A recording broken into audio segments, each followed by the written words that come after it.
وبركاته إن الحمد لله رب العالمين والعاقبة للمتقين والصلاة والسلام على رسوله النبي الكريم صلى الله عليه وآله وأصحابه وبارك وسلم মহান আল্লাহ রাব্বুল আলামিনের দরবারে লাখো কোটি শুকরিয়া।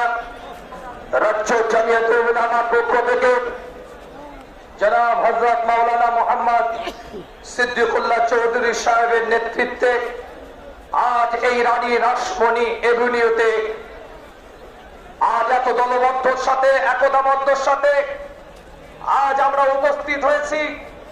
অল্প সময় কিছু কথা আপনাদের খেদমতে আজ বলতে চাই।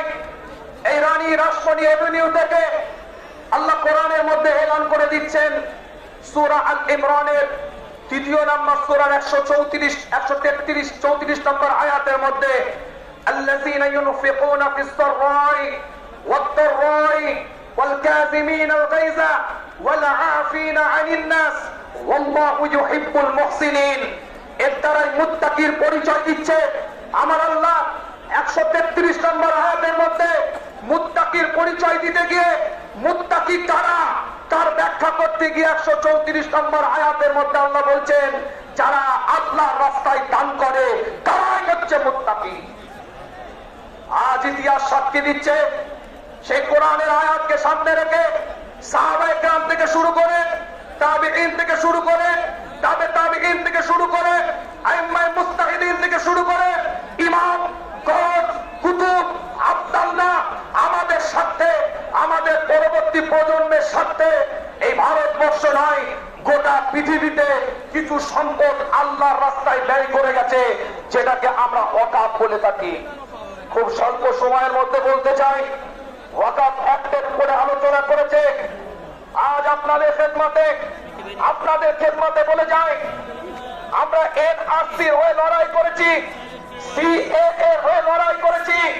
যখন বিল আনা হয় এনআরসির বিরুদ্ধে লড়াই করেছি। এনআরসি এনপিআর সিএএ এই সমস্ত বিরুদ্ধে আমরা লড়াই করেছি। ওটা আমাদের নাগরিকত্বের অস্তিত্বের লড়াই ছিল। আজ ওটা বিল যদি মেম্বার অফ পার্লামেন্টে সমকমিতার মতন নোংরা বিল যেমন পাস করা হয়েছে, বাকিয়ার মতন নোংরা বিল যেমন পাস করা হয়েছে, সেই রকম যদি ওয়াকাফ বিল মেম্বার অফ পার্লামেন্টে পাস করা হয় মনে রাখবেন আমাদের লড়াইটা তখন ইমানের অস্তিত্বের লড়াই দাঁড়িয়ে যাবে। আজকে ছোট্ট করে বলি এই কলকাতার মুখে মোহাম্মদ আলী পার্কে ইতিহাস সাক্ষী দিচ্ছে। আজ আমার পূর্বে বক্তব্য দিতে জনাব সিদ্দিকুল্লাহ সাহেব চৌধুরী সাহেব ওনার সাথে আমার একটা সম্পর্ক আছে। আমার নানা জানের সাথে ওনার ভালো সম্পর্ক ছিল, সেদিক থেকে আমার সাথে একটা ওনার পরিচিতি আছে। উনি বক্তব্য দিতে জামিয়াতুল উলামা হিন্দের যে কর্মকাণ্ড যে কর্মসূচি বিগত দিন উলামা হাজরাতদের যে খেদমত সেই সম্পর্কে তিনি কিছু কথা বলেছেন। আজ বলে যাই আমার দাদাজান মোহাম্মদ আলী পার্কের বুকে দাঁড়িয়ে ফুরফুরা শরীফের গদ্দির শিল্পী আব্দুল হাই সিদ্দিকী রহমাতুল্লাহ আলাইহি ঐতিহাসিক একটা উক্তি করেছিলেন, স্বাধীনতা মানবতা দুটি কথা, যে স্বাধীনতায় মানবতা নাই সেই স্বাধীনতা মূল্যহীন। আজ বলে যায় আপনাদের খেদমতে ভারতবর্ষের বুকে আমরা দাঁড়িয়ে আছি। এই ভারতবর্ষের বুকে আমরা এখানে অবস্থান করছি কারো চাইগিরিতে নয়, আমরা কেরালাতে অবস্থান করিনি, আমরা আমাদের অধিকার এখানে অবস্থান করছি। जिस दिन तक इस धरती पर खाजा मईनुद्दीन चिश्ती रहेगा, जिस दिन तक इस धरती पर निजामुद्दीन औलिया रहेगा, जिस दिन तक इस धरती पर कुतुबुद्दीन काकी रहेगा, जिस दिन तक इस धरती पर मुजद्दिद अल-फिसानी रहेगा, जिस दिन तक इस धरती पर फुरफुरा पीर मुजद्दिद ज़मान रहेगा, जिस दिन तक इस धरती पर हाजी इम्तियाजुल्लाह महादिर मक्की रहेगा, उस दिन तक मुसलमान इस धरती पर रहेगा।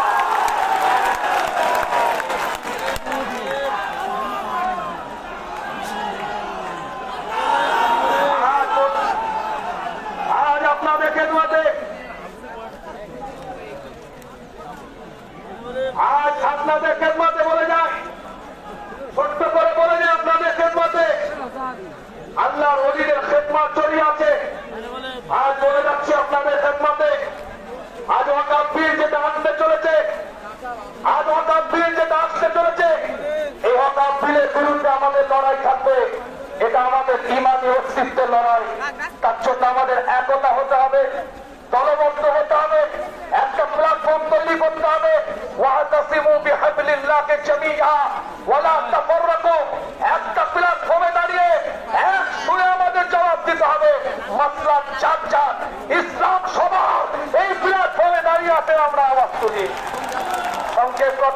বিস্তারিত কথা বলে আপনাদেরকে কষ্ট দেব না, শেষ একটাই কথা বলে যাই। আর ভারতবর্ষের বুকে আকাম আইন আসতে চলেছে মেম্বার অফ পার্লামেন্ট থেকে। অনুরোধ করব যে সমস্ত সাংসদেরা মেম্বার অফ পার্লামেন্টের বুকে আমাদের জনপ্রতিনিধিত্ব করছেন, আমাদের হয়ে নেতৃত্ব দিচ্ছেন, আপনারা জনপ্রতিনিধি আমাদের, আপনারা আওয়াজ তুলুন ওখান থেকে, আপনারা কথা বলুন ওখান থেকে, এবং এই রাজ্যের বুকে যে সমস্ত অকাল সম্পদ আছে এই সম্পদগুলোকে যথাযথি যেন ইউটিলাইজ হয় সেটাও আপনার আমাদের প্রত্যেকের দেখার দায়িত্ব আছে। আল্লাহ আমাদের সকলকে কবুল করেন, সকলে বলেন আমিন। সকলকে সালাম ভালোবাসা দিয়ে দরবারে ফুরফুরা শরীফ থেকে আপনাদের খেদমতে আপনাদের পীরের আওলাদ এসেছিলাম। ছোট্ট করে কিছু কথা বলেছি, গুনাহগারের জন্য দোয়া করবেন, আমি আপনাদের জন্য